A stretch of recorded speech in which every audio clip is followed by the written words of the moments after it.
અરવલ્લી જિલ્લાના મેઘરજ તાલુકાના અંતરિયાળ વિસ્તારમાં આવેલા મેઘરજ તાલુકાના જીવાદોરી સમાન વેડી ડેમ ઉપર આવેલ ફિશ ફાર્મ મત્સ્ય ઉછેર કેન્દ્રના ક્વાર્ટરનું કોમર્શિયલ ઇન્ડસ્ટ્રીયલ બિલ વેડી ફિશ ફાર્મના જવાબદાર અધિકારીએ લાઇટ બિલના નાણાં બળજબરીપૂર્વક ગાર્ડ પાસે ભરાવ્યા હતા. નાણાં ભર્યા બાદ અધિકારી પાસે નાણાંની માંગણી કરતા બદલી કરી દેવાની ધમકી આપતા સિક્યુરિટી ગાર્ડે વડાપ્રધાન અને મુખ્યમંત્રી સહિત ઉચ્ચ કક્ષાએ રજૂઆત કરતા ચકચાર મચી. વેડી ફિશ ફાર્મ ખાતે GISF security guard Arvindbhai Khant ફરજ બજાવે છે. સિક્યુરિટી ગાર્ડની ફરજ દરમિયાન ત્યાં એક જર્જરિત મકાન અને પાણી પીવા માટે એક બોર આવેલું છે. જર્જરિત મકાનમાં તંત્ર દ્વારા કોઈપણ પ્રકારની સુવિધા કરવામાં આવી નથી. રાત્રિ દરમિયાન એક પણ બલ્બ કે LED પણ લગાવવામાં આવી નથી. એક રૂમમાં પંખો પણ ગાર્ડ દ્વારા પોતાના ઘરેથી લાવી લગાવવામાં આવ્યો છે. ફિશ ફાર્મ ઉપર UGVCL દ્વારા વીજ કનેક્શન લગાવવામાં આવ્યું. ગત 2 માસનું 4161 બિલ આવતા સિક્યુરિટી ગાર્ડ તેમના અધિકારી SO ફેરાને લાઇટ બિલ ભરવા બાબતે જણાવતા લાઇટ બિલ બાબતે મારી સાથે વાત કરવાની નહીં અને શાંતિથી નોકરી કરી ખા, નહીં તો તારી બદલી કરી નાખવાની ધમકી પણ ગાર્ડને આપી હોવાનું સિક્યુરિટી ગાર્ડ ઉચ્ચ કક્ષાએ કરેલ અરજીમાં આક્ષેપ કર્યો છે. SO દર મહિને હપ્તા પેટે નોકરી કરતા સિક્યુરિટી ગાર્ડ પાસેથી ₹500નો હપ્તો પણ ઉઘરાવતા હોવાનું પણ કહ્યું છે.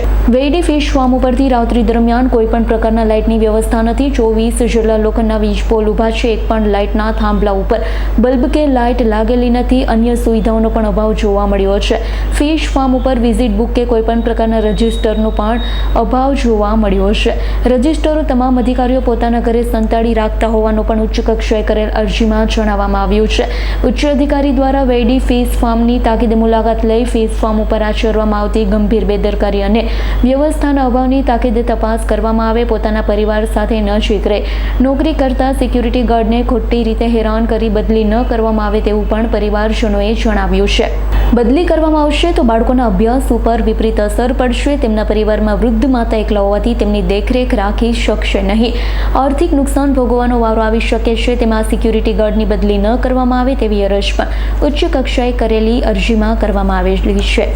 એક નહિવત પગારથી મેં ભરેલ છે એ ફિશરીઝ અધિકારી થલોડિયા સાહેબ અને ફેરા સાહેબને રજૂઆત કરતા મારું તાત્કાલિક લાઇટ બિલ ચૂકવી દે અને જે મારા રિપોર્ટ કરેલા છે એ ગેરકાયદેસર છે અને હું 8 કલાક દરમિયાન હું પૈસાની ઉઘરાણી કરવા આવેલા અને ઉઘરાણીથી હું બોલાવેલા અર્થે મારે આ રજૂઆત ઉચ્ચ કક્ષાએ કરવાની થઈ છે.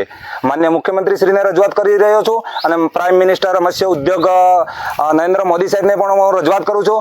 કારણ કે ટ્રાઇબલ એરિયા છે, ટ્રાઇબલના પેકેજ આવે છે. અહીંયાના સ્થાનિક લેવલના મંડળીઓના નામે નાણાં બારોબાર હૈયા થઈ જાય છે, ટીંડાખોરી રાખવામાં આવે છે.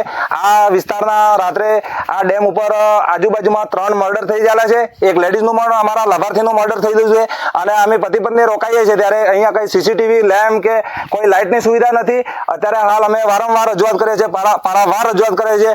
મુખ્ય કારોબારી અધિકારી શ્રી બરંડા સાહેબે અમે પતિ પત્નીના મારા પિતાનું અવસાન થવાથી એમને તાત્કાલિક રજૂઆત કરતા મને પતિ પત્ની બંને ગુજરાતની તિજોરી પર સ્ટેમ્પ ડ્યુટીમાં હું ફરજ બજાવતો. જે ધ્યાને લઈ મારા પિતાના અવસાન બાદ તાત્કાલિક બંને પતિ પત્ની એક જ સ્થળ રાખ્યા છીએ, જેથી કરીને એમનો આભાર છે. જેથી કરીને એમને કોઈ રિશ્વત લીધી નથી અને મારી બદલીના ઓર્ડર વખતે કેમ ફેરાએ 80,000 રૂપિયા લીધા છે. કારણ કે 40,000 તારા અને તારી ઘરવાળીના એક જ જગ્યાએ મૂકવાના, પણ આમાં મુખ્ય કારોબારી અધિકારીએ કોઈ પૈસો લીધો નથી. એનું નામ વટાઈ ખાય છે અને જે જ્યારે 24-48 કરીએ છીએ તેમ કરી અને મારા જોડે અંકે 1,000 રૂપિયા લેવામાં આવે છે. તે ભારપૂર્વક લેવામાં આવે છે અને બીજી અન્ય ગાર્ડોની જવાબદારી તારે રહેશે એમ કરીને મને ધાક ધમકીથી મને બોલાવેલ અને ત્યારે સૂર્યાબેનને ત્યાં જઈ અને તરત પરમ શક્તિનો ચા પાણી કરી અને અમે છૂટા પડેલ છે. જે આપ સાહેબને આ નિપક્ષ ન્યાય લઈ અને તાત્કાલિક ધોરણે આપનો ભવ દિવ્ય અને સૌનો સાથ સૌનો વિકાસ આ આપણો મંત્ર છે. તો આ આપણા ફાર્મનો પણ વિકાસ થાય, લાભાર્થીનો વિકાસ થાય અને અમારી ઉચ્ચ કક્ષાએ રજૂઆત છે ધ્યાને લઈને યોગ્ય કાર્યવાહી કરવા આપને હું આભાર માનું છું સાહેબ. જયદીપ ભાટિયાનો રિપોર્ટ S9 ન્યૂઝ અરવલ્લી. અમારી તમામ માહિતીથી અપડેટ રહેવા માટે જોડાયેલા રહો S9 ન્યૂઝ સાથે.